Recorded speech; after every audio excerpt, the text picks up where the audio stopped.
obviously for a lot of PTs, they are getting schooled for the hospital system, and that's completely fine. It's exactly the same way that I was schooled when I was in physio school. We were set up for life in the National Healthcare Service to work in a big hospital system where everybody's a billable unit. It's literally a hamster wheel. Patients come in and patients go. There's no real decisions having to be made, and patients are just part of a process. Now that's fine, but it's not good enough for private practice. And now that we're asking people to pay $50, $60 co-pays, a huge volume of cash PTs watching my show now, wanting to copy my model of full practices. You can't do that just by being a great PT. Put it this way, there are a lot of great PTs that I see, a lot of well-known national PTs, people will be familiar with, who've never been able to get past one practice, never been able to get past one busy clinic. Why is that? That's because the focus is largely on the logic, on the skill, on the research, on the white papers. So my message, as always, is, if you want to be a great practitioner, you're going to need the logic and you're going to need the skill. But you have to, and there really isn't any other way. If you want to build a business and you want to be able to grow and scale a practice so that you can be the owner of a business rather than working in it all day, every day, then you're going to have to figure out how you help people make decisions. And it starts with understanding that patients simply don't really know what we do. And in the absence of any referral or any script from a doctor, the trust isn't there. So we have to build that trust into the relationship.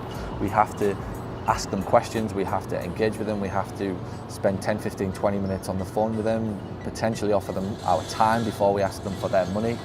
And if we do that, we start to build an equity and value into the relationship. And that's never been more important because the game has simply changed. People are not paying $5 copay anymore. So if you're asking them for 10 sessions, 10 years ago it was $50 that they had to invest with you. These days, if it's $50 a session and they need 10 sessions, then they're going to need $500 they're going to have to find $500 to come and see you. Or worse, what happens? The patient needs 10 sessions, but because he doesn't want to pay the money because he doesn't see the value, not that he hasn't got the money, it's that he doesn't see the value. And therefore he will settle on 3 or 4 or 5 sessions. So what you're finding is a patient is only getting half of the number of sessions that they really need, therefore they're not getting the transformation that they really deserve, and therefore the PT isn't getting the recommendations, isn't getting the wildly spectacular referrals, isn't getting the great word of mouth.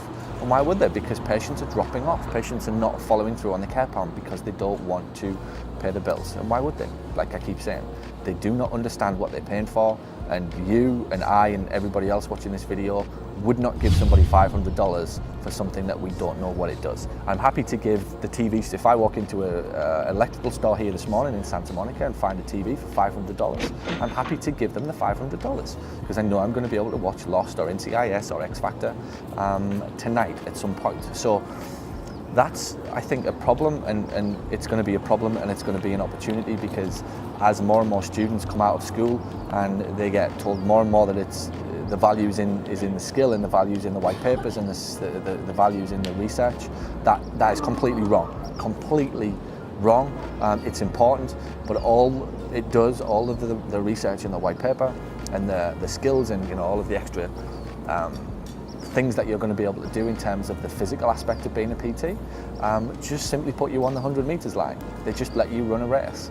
But there's still a long race to run, and there's still a lot of other things now to factor in. And it's something that I wish the organisations, wherever you are, if you're in Britain, if you're in America, if you're in Canada, our organisations simply don't do a good enough job of helping us, the PTs, understand how we can actually impact our patients and what we have to do to get them to the point where they're happy to have the 6 or 7 or 8 sessions so that we can give them the skill set and we can give them the impact that we've learned and spend 5 years and $100,000.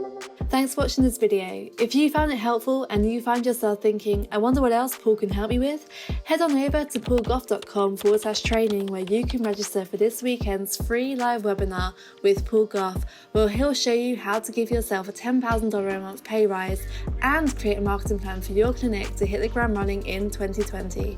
That's paulgough.com/training.